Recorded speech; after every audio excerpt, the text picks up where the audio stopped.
Uh, I know a little bit about it, but a lot of success for you, a lot of success. And I know you said a lot of no's, but you're a very successful person. Someone that would see you and just see what you've been able to accomplish, they're going to say that you're successful at what you do. And it's great. I'm happy that you've been able to continue that, that you know your worth, that you've been pushing through, that you're achieving those goals and dreams that you've set. But let's kind of go back because you did mention being a foster child. And I think that's very important because I myself have been adopted and I always want others in our those same shoes that we've been in to understand like that's not the end all be all, right? That's the story that you're in now, but that's not the story that you have to continue with for the rest of your Right. time. So what is some advice that you can kind of give not even just those in the foster homes or those that have been adopted, but just the youth in general that have a dream, that have a passion. People are telling them no, whether it's their family, whether it's their friends. What advice can you provide to them?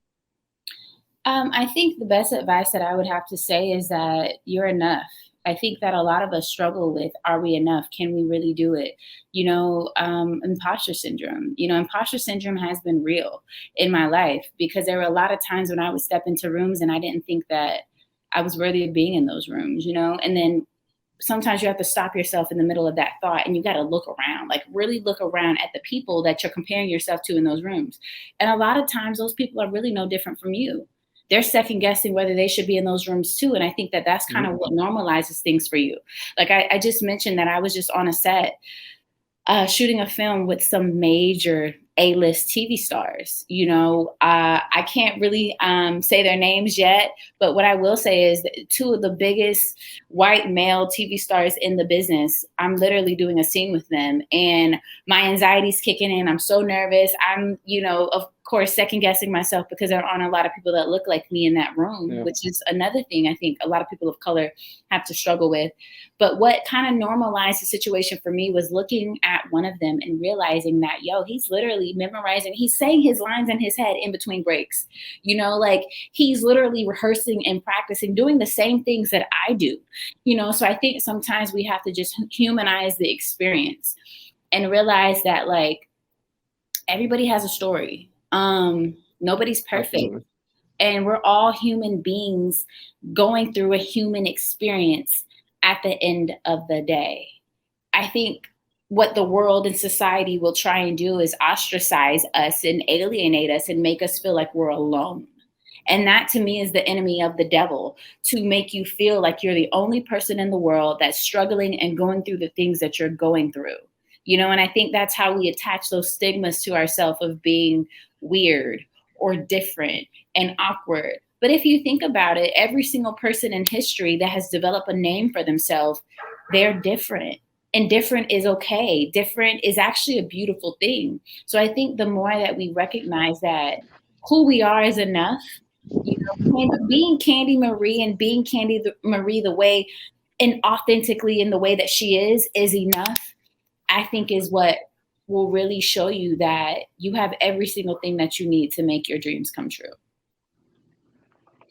I mean, you can ask that any better. That's good stuff right there. So I totally agree. I am 100% live by that, and what I want other people to know that are watching this is that even at this point in my time, point in where I'm at in my life, I still struggle through some of the situations, and it's okay. You know what I mean? Like no one's perfect. We still sometimes have self doubt. There's still the lack of self confidence at times. Yeah. But like you said, understand that you are enough. It's okay to feel those time feel like that at times. I think it really stems. You mentioned it earlier, and I want to kind of touch upon it a little bit because I've actually now been seeking a therapist because of mental health, Ooh, because of come those on. things, because of those things that we've dealt with when we were young, and we don't really speak to anybody about. Friends don't even know, right? We have these best friends, but our best friends don't really know that we're dealing with something. So I think it's huge. Can you kind of talk about how important mental health has been for you, especially in this entertainment world? I'm so glad you asked me this question because mental health is huge. And I think that it's been something that we've had to sweep under the rug for so long because I think that we are taught that we have to be strong, right? You can't show emotion.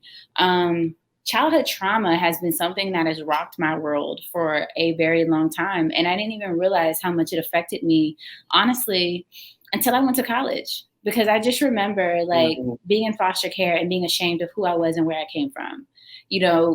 Trying to be this perfect person and living two different lives when I went to school. Like when I went to middle school and high school, nobody knew that I was in foster care, right? So I masking became normal for me. It became a habit. And then when I went off to college, I was interviewing for my sorority, Zeta Phi Beta Sorority Incorporated. And they asked me a question, had to plug that. And asked me a question. They said, what was one of the hardest things that you've ever been through in your life? And for the first time in my life, I thought about it. And it broke me. And I cried so much that I couldn't even get the words out of my mouth. But when I finally did, I told my story for the first time of being someone who grew up in foster care. And that was also the first time that I realized that I had grown accustomed to working through my trauma. Because that's the thing, to where you try to stay busy to keep your mind off what's really going on in your life. So that had also been, right? And the older that I got, the more I started to realize if I don't deal with the things that I've been through, then it is going to consume who I really am. It was affecting my relationships. I was seeing that childhood trauma come out in relationships. I was seeing the spirit of abandonment, around me. Something that I'm still struggling with is that spirit of abandonment. And I think, as you start to experience life and these trials and these tribulations, the way that you react to these situations is a result of that childhood trauma. My mother has schizophrenia. Like I grew up with a parent, with schizophrenia until I entered into the foster care system. And I didn't even realize how much that affected me because, again, we don't talk about these things. And now as an adult, having the opportunity to work on a show called Peace of Mind with Taraji that is focused around cultivating safe conversations about mental health within the Black community. I've listening to other people's stories of trauma and just hearing that a lot of us just we're not that different. Like the degrees of the degrees of separation between a lot of us have been sexually abused as a child. A lot of us have been, in situations that we don't talk about. And the reason Really why, quick, I kind of want to stop about the sexual abuse because also been sexual abuse, right? And yeah, for years we feel like it was our fault. And mhm, I feel that's why we don't mention it. And it wasn't until I met my wife where I've ever even told anybody. I'm 20 something years old at that time. yeah, But I thought it was I mean, things started happening in our relationship. And I realized at that moment, wow, it was because of me being sexually abused that things were happening. And I didn't know there was a problem. I was literally, I left home and I was just kind of enjoying life and all that I just kind of put behind me. And it was almost like hitting a brick wall. So for sure, even for those that are listening and are experiencing that now, speak to someone. Understand that you're not at fault, right? yeah, Don't carry that for the rest of your life. And if you're someone that is older now and are still dealing with that, and there's something that is bothering you mentally, one, I would say definitely seek a therapist. yeah, Two is understand that you are not alone, that there's people out here that are willing to have that conversation with you, that are very understanding of where you at mentally. So I just kind of wanted to, cut you on that because I think it's very important because I am one that has been sexually abused and I did not speak about that till I was 22, 23 years old. And I speak about it all the time now because I want people to understand that we're not, they're not alone, that we're all alike in some way or form, that we all have a story. But sorry to cut you. Go ahead.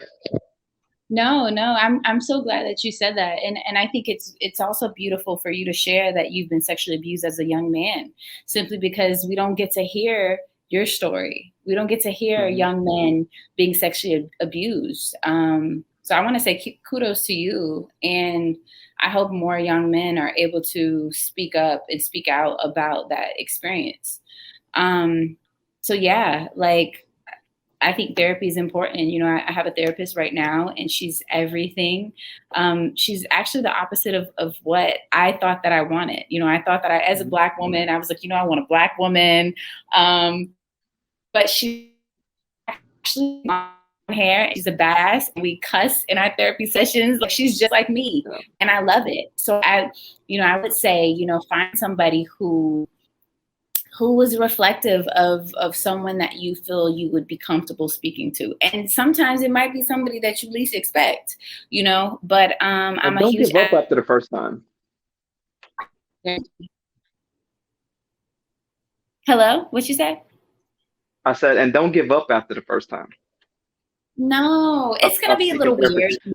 I did Yeah, virtual therapy and I did not want to do it again. And for years I didn't do it. I literally just started a couple months ago. My wife was going, obviously after the birth, she started going, seeing a therapist, yeah, and she went into like 4 sessions. And I always wanted one, but when you want to do something, but it's a little nerve-wracking, and then you're like, you know what, I'm gonna do it at some point in my life.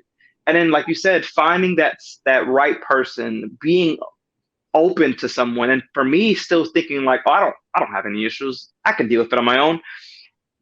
I broke down one day and she looked at me like, I'm going to sign you up for my session that I had today. And I'm like, I'll think about it. I'll let you know. And she signed me up anyway. And I went to go see the therapist. And I would say, man, like, she's so good at what she does. She is so good at what she does. And like you said, just she's an individual just like you. She understands life just like you. I'm pretty sure that she's gone through situations just like you. So it's just really cool, like you said, to just have someone that you can have a conversation with that's not judging you, that is not sitting here, telling you what you should do, but if anything, is getting you to answer your own questions. And I think that's what's so cool about it is a lot of times she's not telling me like, hey, this is what you got to do. Instead, she's saying, well, she's asking this question that you start to think like, oh, I get it. I never thought that way. So for sure, mental health, one, kills. I just had a friend that died, from mental health. And I think that people, especially in our culture, Hispanic, Black, just of any color, where we're always told that it wasn't a good thing, that it wasn't for us. And obviously, when we were growing up, we didn't speak about our problems, right? It just, that just wasn't a thing. And I think now the new generation needs to kind of know that it's a different time. We need to get our minds clear. To me, why I seek mental health was I knew that I was stopping myself from getting to the next level, believe it or not. yeah, That's why I felt that I need to definitely to seek some therapy. So it could be someone watching, and if it's you watching, definitely go ahead and find somebody, and don't give up to that after that first or second or third person. There's somebody out there that is going that you can match with, that was going to be like a friend to you, that you'll be like, where have you been my whole life? So yeah. Because your story matters.